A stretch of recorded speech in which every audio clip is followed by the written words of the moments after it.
Hey folks, Pat Deegan here. You know, the other week I had an opportunity to give a keynote address up in Burlington, Vermont at a conference about developing teams to work with young folks with early psychosis.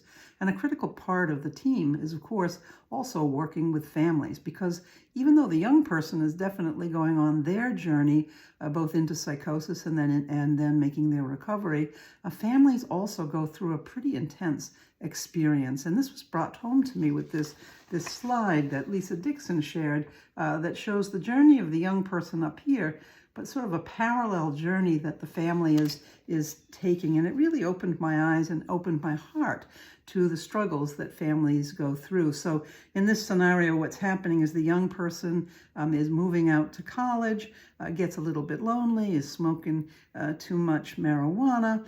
At the same time, in this early phase, the parents are facing less family responsibilities because the young one is off at college, and so dad increases his travel, and mom is increasing her hours at work. So lots of new stuff going on for everybody. And when they gather back at Christmas break, there's a lot of bickering in the house as sort of this new role strain is happening. But then by middle of the second semester, the young person their grades are dropping and things are not looking good. They're giving up all extracurricular activities and going to the campus counseling center to get some help for it. And the parents are feeling very, very anxious and they're worried. Also, a younger sister who's still at home is really beginning to complain because it seems like older brother away at college who's struggling is getting all the attention, whereas sister back at home is sort of being left to herself. By May, in the spring of his first year at school, the young person is really beginning to experience some distressing symptoms like the TV talking to him, racing thoughts, and ends up moving home and getting a leave of absence from school. But the family at this point is feeling terrified. They're feeling confused.